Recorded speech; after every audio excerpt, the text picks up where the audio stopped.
Buenas tardes, me llamo Yolanda Tipán, estudio en la Universidad Técnica de Ambato en la carrera de Marketing y Gestión de Negocios en la Facultad de Ciencias Administrativas, cursando el cuarto B. En esta ocasión les voy a explicar acerca de Microsoft Access, desde cómo se crea una tabla hasta cómo se realizan unas relaciones. Empezamos. Hacemos clic en inicio en todos los programas y en la introducción de Microsoft Office seleccionaremos Microsoft Access. Como podemos ver, existen varias tablas en las cuales podemos crear una base de datos, pero nosotros vamos a seleccionar una base de datos en blanco. En la parte inferior vamos a ver que el nombre del archivo en el cual se llamará la base de datos. Aquí buscaremos la ubicación en donde colocaremos la base de datos y por en este defecto la vamos a crear en mis documentos. Aparecerá una tabla en la cual la base de datos de Microsoft Access nos dará con una clave que nos da la misma base de datos. Pondremos en el icono cerrar esta tabla y crearemos una vista diseño, que es la manera más didáctica y fácil para crear una base de datos. Siempre tenemos que recordar que una tabla tiene que tener una clave principal para poder hacer relaciones que a continuación se los explicará con mayor claridad. El nombre de la tabla, como aún no hemos asignado un nombre a esta tabla, se le aparecerá como por defecto tabla 1.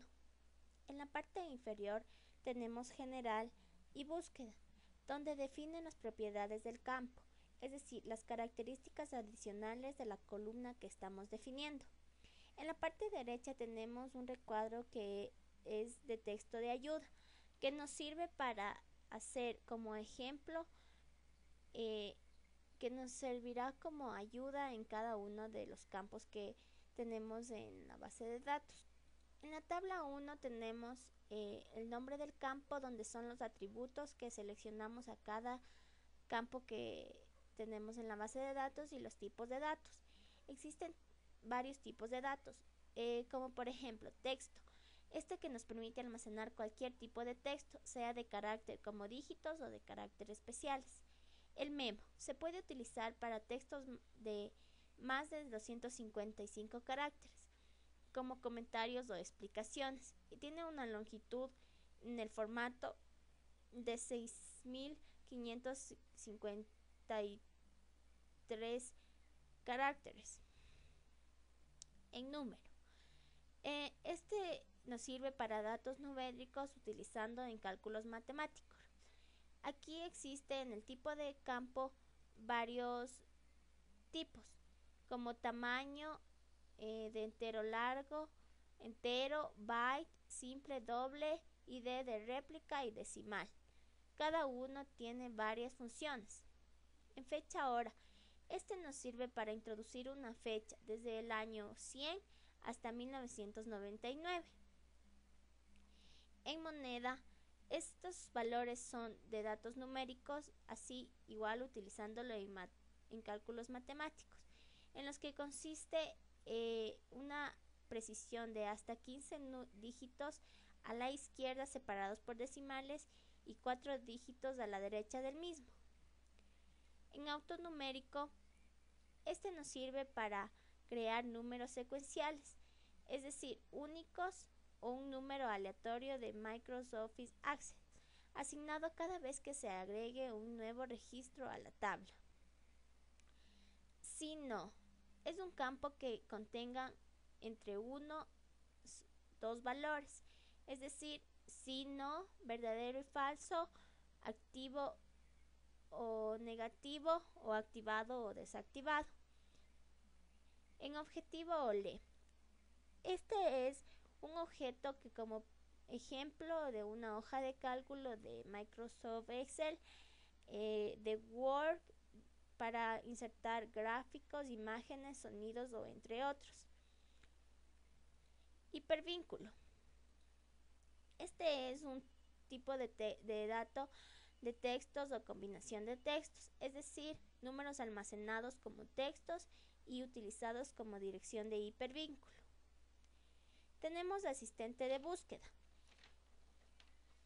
Asistente de búsqueda nos sirve para introducir valores en una columna. No pueden ser de cualquiera, sino que están extraídos de una lista de valores para ese campo. Por ejemplo, en género, masculino o femenino. Para poner este tipo de datos, también podemos en búsqueda en una lista de valores y llenar los demás datos que nos necesitamos para crear esta lista.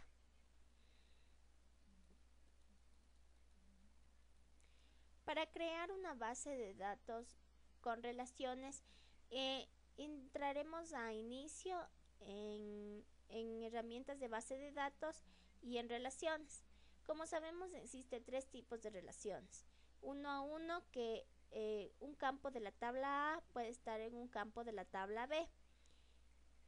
Uno a varios, que un campo de la tabla B puede contener varios campos en la tabla B. Y varios a varios, que varios campos pueden estar en la tabla A, en la tabla B y viceversa. Siempre tenemos que recordar que para varios a varios se utiliza una tabla auxiliar que contiene las claves foráneas. Nunca olvidemos que para hacer este tipo de relaciones, siempre que en la tabla que va de 1 a varios, la de varios tiene que contener una clave foránea, es decir, que contenga el mismo tipo y máscara de entrada.